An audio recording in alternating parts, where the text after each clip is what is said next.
60-ից ավելի կազմակերպություններ, 10 կուսակցություններ, 50-ից ավելի հասարակական կազմակերպություններ համախմբվել ենք հայկական վերածննդի գաղափարի շուրջ։ Մեր նպատակն է ձևավորել մի հզոր շարժում, որը պետք է պայքարի մեր երկրում իսկապես հայկական վերածնունդ ապահովելու համար։ Այսօր ժողովրդին անհրաժեշտ է համախմբում։ Ցավոք շատ-շատերը հուսահատված են երկրի ներկայի ու ապագայի հետ կապված եւ հուսահատության դեմ պայքարելու ազգի առողջ ուժերը պետք է համախմբվեն իսկապես մեր երկրում վերածնունդ ապահովելու համար։ Այս նախաձեռնությունը ուղղված չէ որևիցե կուսակցության կամ անհատի դեմ։ Մենք խնդիր չենք հետապնդում ուրեմն սեփականաշնորհել ընդդիմադիր դաշտը։ Մեր համագործակցությունը բաց է յուրաքանչյուրի համար եւ ես կարծում եմ, որ մեր ժողովուրդը իսկապես մի նոր սկզբի կարիք ունի։ Մենք հայկական վերածննդի մասին խոսել ենք երկար տարիներ եւ Սփյուռքում այսօր կան բազմաթիվ շարժումներ տարբեր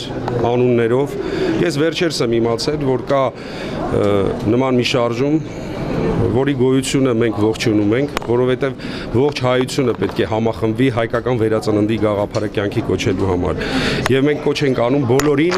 առողջ համագործակցության։ Ես դիմում եմ նաև այլ քաղաքական կուսակցություններին,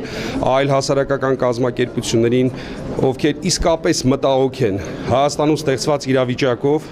եւ ուզում են պորտքում կատարել դեպի ապագան, մենք բոլորս պետք է համախմբվենք։ Անվան ընտրությունը պատահական է եղել։ Չէ, անվան ընտրությունը դա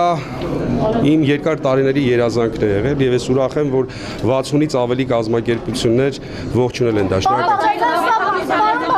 Հաղորդակցության ծանոթ վերածննդի։ Այ Նիկոլ Փաշինյանը ինքը եւս քաղաքացիական պայմանագիր ստեղծեց եւ այնտեղ փորձեց միավորել ուժերին։ Ինչով է ձեր միավորումը տարբեր։ Ես ողջունում եմ պարոն Փաշինյանին եւ բոլոր այլ կազմակերպություններին իրենց նախաձեռնությունների մեջ եւ մաղթում եմ հաջողություն։ Մենք չպետք է գնանք հակադրության։ Մենք պետք է գնանք համաձայնության։ Խորհրդանական ուժերը կմիանան ձեր կարծիքով։ Ուրեմն մենք նման խնդիր չենք մեր առջև դրել, որպեսզի խորհրդարանական ուժերը միանան մեզ։ Խորհրդարանական ուժերից, քանի որ շատերն են հայտարարում, որ ձեզ չեն միանա, նույնիսկ գոյքեր մատաղելու չեն գնալ։ Սա ՕԵԿ-ը վերակենդանացնելու փորձեր են, PR քայլեր։ Ոչ։ Ընտրության ընդառաջ ինչ-որ քայլեր են։ Ես արդեն տվել եմ մամուլի լրագրողների հարցերին պատասխանել եմ։ 2 ժամ մասնակցեցիք, լսեցիք։ Ձեր կարծիքով ժողովուրդը ձեր հետևից կգա, պարոն Բաղդասարյան։ 2008 Մինչև ուր։ Այո։ Մինչև ուր կգա, չեք հաղթանակ։ Մինչև հաղթանակ։ Կրկին չեք հաղթանակ, պարոն Բաղդասարյան։ Հաղթանակը հայ ժողովրդի վերածնունդն է։ ասում եք մենք հանուն ենք վերածնունդ ասելով։ Եկեք շնորհավորում ենք, խնդրում եմ։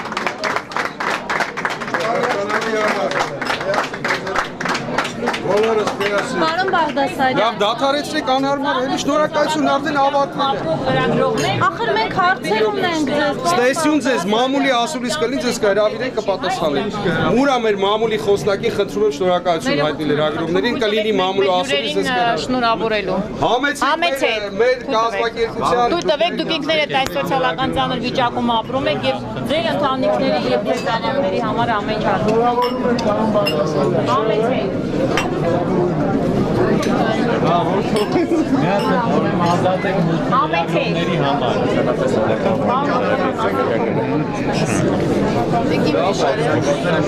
Շնորհավորում ենք։ 197,000 հաշմանդամ կա Հայաստանում։ Պատկերացնեք, սարսափելի։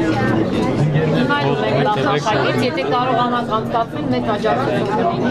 նաև դեր առաջարկում։ Հիմա մենք առաջարկում ենք առանձին օրենք ենք գրել, որ առանձին լիազոր մարմինը ստեղծվի կառավարությանը առընթեր հաշմանդամների հարցեր։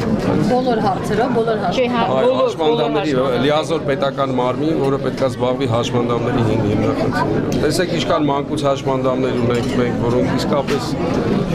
շատ հրաշալի խոսք ասեցին, շատ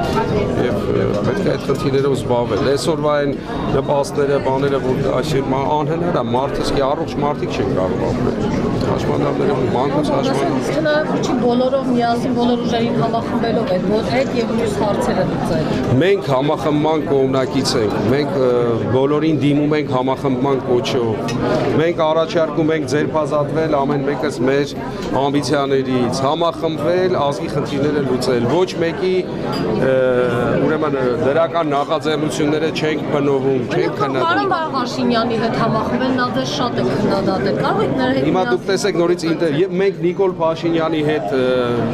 ազգային ժողովում շատ լավ էլ պատգամավորները համագործակցում են եւ ընդհանրապես